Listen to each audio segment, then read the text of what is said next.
up, everybody? It's your boy Chip back at you from RVA Vapes. And today we're talking about something really different for a change. We're talking about a Lumi disposable mesh sub-ohm tank. And this one comes to us from GeekVape. So we're gonna check it.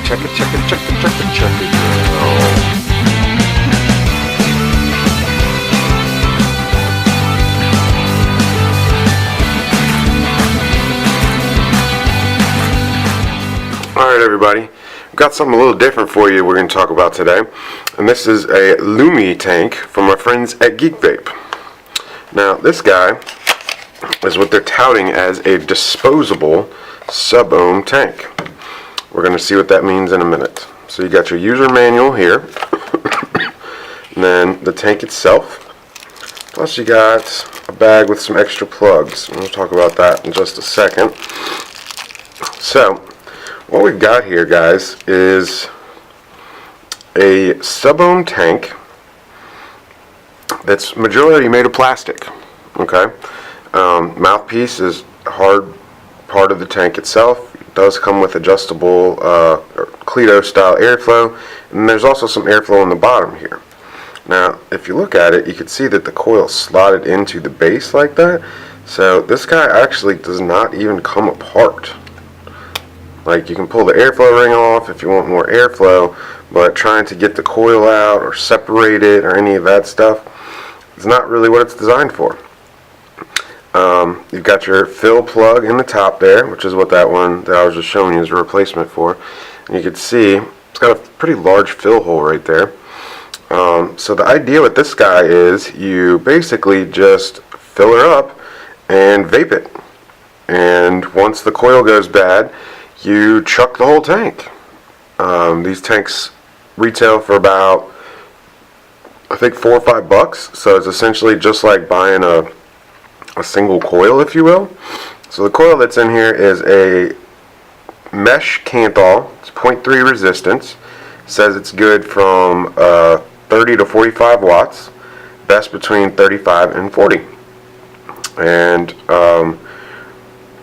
I can't really show you much else with it. You know, I definitely want to give it a vape and see what the performance is like, but you can kind of see down in there the mesh coil. It really reminds me a lot of a Cledo, where the coil is the chimney inside. Obviously you've got your mesh going on in there, having the slotted bottom to hold the coil in is a little bit of a different play. It does look like a protruding gold-plated 510, so you should be able to run it on hybrids or anything that you have. And it's just a really interesting concept. You know, there's a couple of companies that are making these disposable tanks now, but this is the first one I've seen from a company that I recognize the name of. So I figured we'd give it a try and see what we think about it. Could be an interesting option for those of you that, you know, don't like changing coils or don't want to mess with it. And this tank actually comes on their new kit that's out. So let's fill her up and have a vape on it. See what it's all about.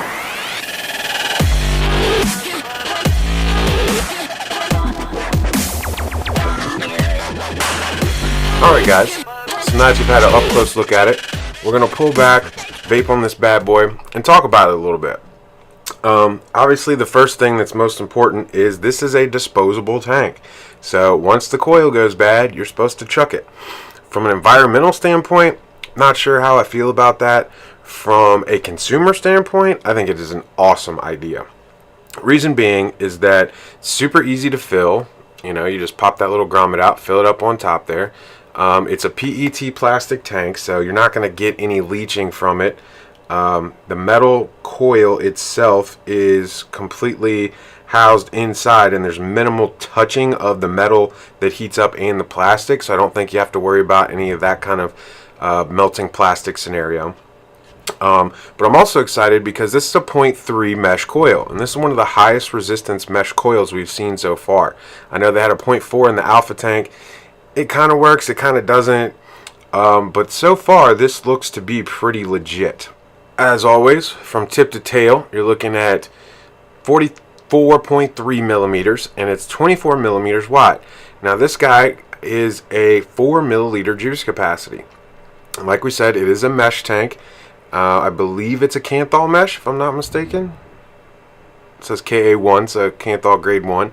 0.3 resistance, 30 to 45 is the range, and 35 to 40 is best. With anything mesh, we want to make sure we prime it really good. I'm always going to start it at the low end of that full spectrum range to give it a little bit of a break-in period, because they do pack the cotton tighter in mesh coils. But this very much reminds me of the mesh coil that they're providing with the Aegis mini kit. And that is also a 0.3. It's also being called a Kanthal mesh coil, so I believe that's the same guts that's in this tank here, and that's why I'm really excited to try this thing, because it's kind of like a dual review. It's a review of the tank, or the coils that they're using in the Cerebrus tank, but it's also in a new system they're using for their Lucid box mods, which is essentially their version of a Pico or a swag kit, but with this disposable tank on it. And that's a really cool idea.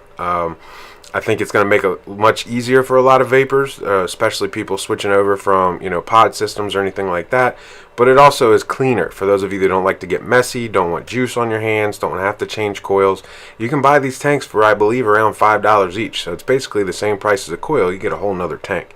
But being able to use them multiples, so I could have this one in gray that's got my dessert flavor. They also come with a orange, cyan, and some sort of black, or I guess this is the black, and then they've got a light gray version too.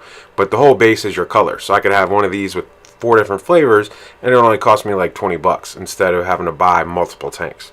So let's see if it's worth the $5, shall we?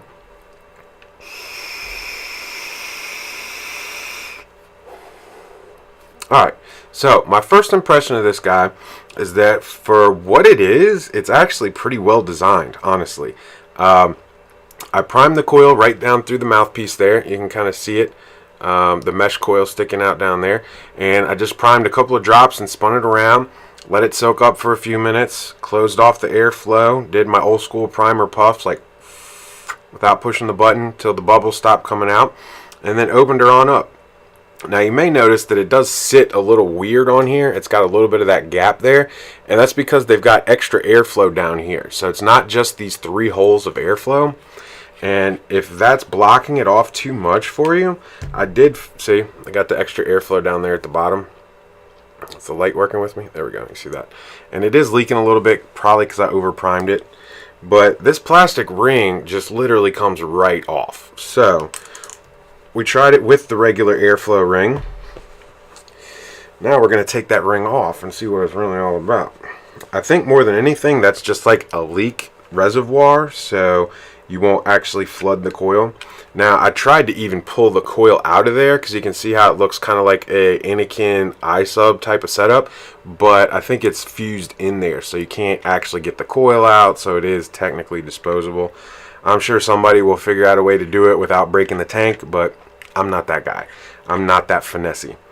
But we're going to take that ring off and open up the airflow a little bit and see what you can really do. Bruh. Bruh. Bruh. Bruh. That's pretty legit right there.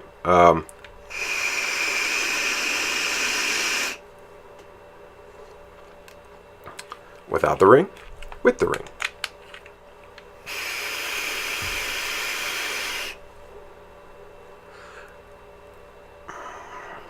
I kind of like it better without. You would think without the little holes there blocking off the airflow that you would enhance the flavor with this ring, but I think I got a little bit more flavor with the whole ring off, to be completely honest with you. Let's do it again. Pepsi challenge with a $5 tank. Gotta love that. Yep, O-ring or airflow ring gone.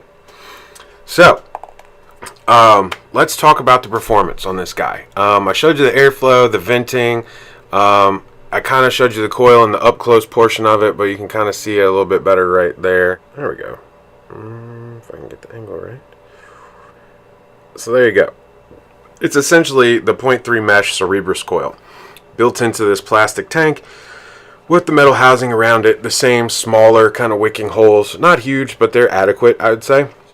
I have to say I like it much better without that airflow ring on there. You can see it's a big, wide, swooshy hole. It's a little bit loud and obnoxious, but for a $5 tank,